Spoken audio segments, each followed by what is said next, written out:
So you got involved in politics? Oh yeah. Well, in 1967, I was asked to stand for the Urban Council, and I was asked to stand for Fine Gael. Like, one party or another didn't matter to me really, but my mother was a Cumann woman, so she was Fianna Fáil, and my father was Fine Gael, so between them they had no objections to me going into politics. So, but I enjoyed it very much. I was in there for 27 years, and on I think 3 occasions I was chairman of the council, and on some occasions I got into very bad. I wasn't pulling very well with the council, and on the 4th of March 1981 I suggested that we would have one-way traffic in Westport. How did that go down? It didn't go down too well at all. Westport traffic plan led to council rows. But the thing about it, that was 1981. 2 years later, we had one-way traffic.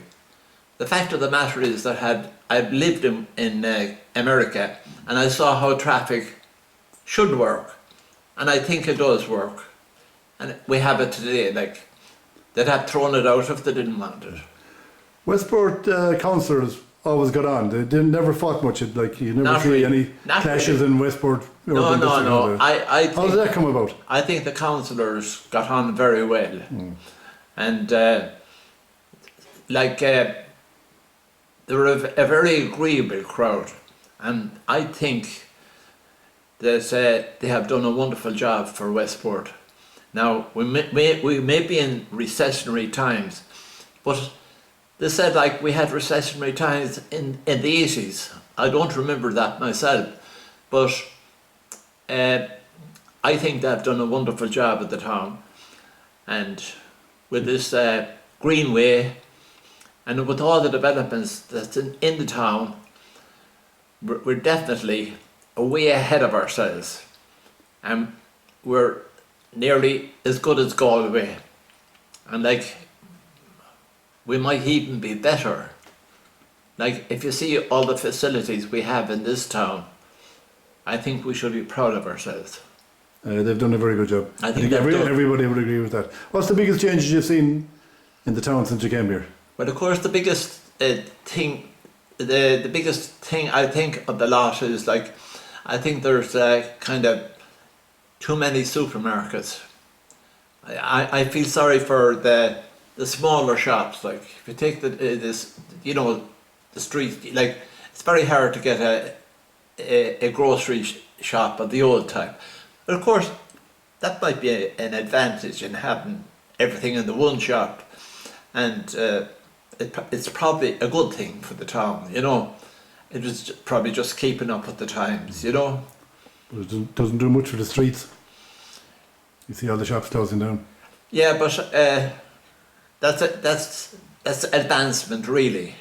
You know, like, there'll come another time, and like, things are changing, and it's not alone here, but things are changing in America, and they're changing in other parts of Europe, you know.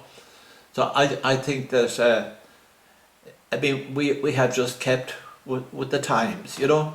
Okay. Well, now, JP, who were the big characters around town in your long period here? Well, I think myself, one of the characters around town was the late Charlie Hastings, who was a very entertaining man. And then you'd have a lad like Tiny Kelly, who came from Mill Street here, who was a real all-rounder for entertainment. And still is. And these are the people that I would admire most.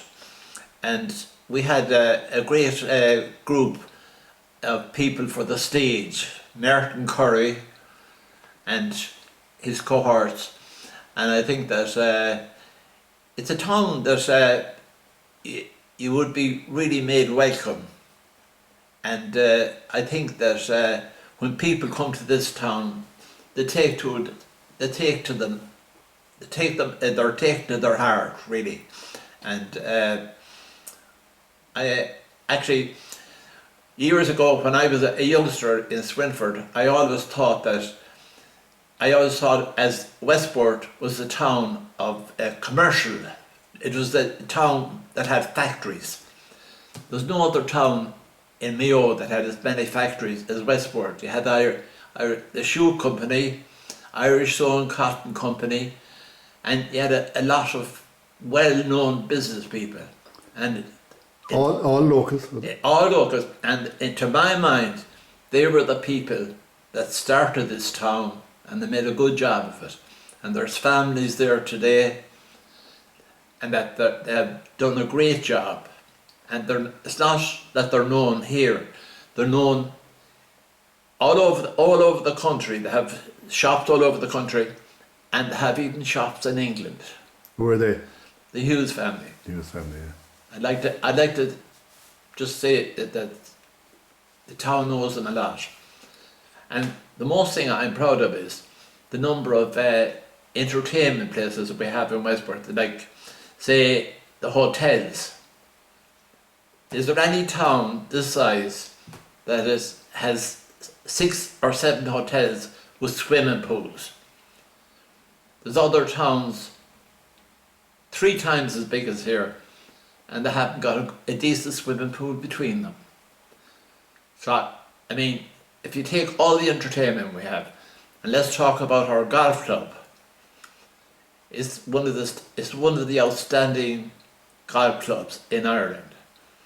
And of course we have Croagh Patrick in the distance, and we must be very proud of that, because once you come over Sheon and you look down, this is a beautiful scene. Now, JP, what age did you say you were? Well, I'll be 83 in April. And you're still working? I'm still working. I was working in Ball last Saturday. I'll be there again next Saturday, and I hope to finish this year out. But I definitely am going to retire after that. Why would you do that? Well, because I'm 14 years now. It's 14 years ago since I sold my premises on Bridge Street, and I think it's about time to get out. The only thing about it is this: when you get up in the morning, it's nice to shave yourself and do yourself up and feel good. You know, but you know, time marches on, so you must be realistic about the thing. If you're not, you're not. Yeah. Actually, in my family, there are 8 of us. My sister's in Los Angeles, and she's 3 years older than me. And she's going like a gollywog yet. So, my youngest brother, he's 10 years younger than me. He's a pharmacist too. He lives in Castlebar. And actually all my family, we came from East Mayo, and we all have come to West Mayo, Castlebar or Westport. So I'm here. Well, if you decide to go to a well-earned rest, the best of luck to you. Thank you very much.